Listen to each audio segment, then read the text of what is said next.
let's go to the logo game, the big time matchup this weekend. It's the Texas Longhorns. They're going into Athens, Georgia to face the Georgia Bulldogs. Get your popcorn ready because I'll say this 5 or 6 weeks ago, Texas was struggling. You know what? This game lost a little luster to me at the time. Thankfully, Texas has kicked themselves off the mat, and that's not towards Georgia. It is towards Texas losing the luster of this game. They have picked themselves off the map. But I am going to point something out here. It's pretty commonly known Ryan Day has a Michigan problem. Kirby Smart has a Alabama problem. If Sark doesn't win this game, it is time for us to say, Steve Sarkisian, you have a Georgia problem. Right now, Georgia is a 6.5-point home favorite in this game, over under set at 48.5. Texas needs this game desperately because if they do not win this football game, I don't care what happens the last week of the season. If you are a committee member worth any of your salt, you're putting Texas into this game just to be a logo in the playoff if they don't beat Georgia here. Georgia, Kirby Smart's had them ready to play. They looked a little bit better against Mississippi State in the first half. It's been a cardiac team all year long, but they looked better in that regard here as well. They got to start fast in this football game and really give Archman some. We need to see old Archman, not the kid that we've seen the last couple of weeks. Yeah, Texas has improved. There's still Yeah. some kinks in the armor, but so is Georgia. You look at the way they fought. They had a huge lead on Vandy a couple weeks ago. They let Vanderbilt sneak back into the ballgame. They held on, but they were boat racing them pretty bad. I think the one thing that kind of also turned the team on was the loss at Florida kind of got their attention. They obviously went out and beat Oklahoma handily in the Red River Shootout. And then Mississippi State taking them, coming back from down 17 on the road, having to galvanize themselves, fight in that environment, go win it in overtime. Huge for Texas. I think that actually tested the integrity of the football team. Were they going to quit? Were they going to keep fighting?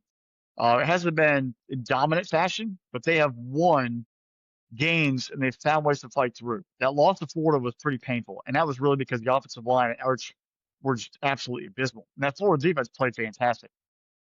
So there are ways to beat Texas, but you have to be physical. Oklahoma was not, and they were out physical at the line of scrimmage. That's why they lost. Mississippi State was not. That's why they eventually blew that 17-point lead in the second half. And Vanderbilt was just not physical enough to start the ball game. They were able to hold on and get themselves back into it, but if they started as slow as they did, they weren't ready enough from the very beginning. Can Texas keep that mentality of being physical at the line of scrimmage on both ends, which they have tons of talent? We want to see that talent play out. The offensive line has shown growth. Arch has shown growth, partly because he's been upright and not been hit as much lately. But the playmakers, the playmakers around them are getting the football in space now and actually doing something with it. Sark is calling games differently. They're finding more trust in the receivers who need to be there. We've seen Texas have success against Georgia in spurts, but not consistently in the past. They had some success in this Iowa game. They had some success in the third quarter. But the reason why Georgia won both those games is that defense was relentless and ruthless. They set the tone. They forced turnovers and they hit Ewers and Arch all night long. There was no reprieve. There was a complete doghouse mentality. We are going to hit everything that moves. Kind of remember the line of remember the Titans where he tells the team, "I don't want them to gain another yard. We're blitzing all night."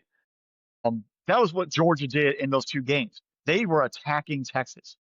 What does Texas learn from that? And how does Georgia use that mentality and that precedent to mess with Texas, figuratively and literally, to give them different looks and then play out of it because hey, we saw this the past two times we played them. How do we change that up? Or do they stick with the same game plan? Hey, it worked twice before, let's do it again. It's going to be a lot of cat and mouse. I think this is going to be a very low scoring affair where teams are it's going to be very defensively, focused, and there's going to be a lot of tackling, a lot of chest movements on both sides of the board. Line of scrimmage will be dominant. Georgia's offensive line has grown up as the season's gone on. So is Texas's. Texas's defensive front is loaded with a bunch of five-star blue chip players. Just young players. We've seen them grow, but they're still on defense, on the defensive line and the secondary for Georgia. How do they keep growing?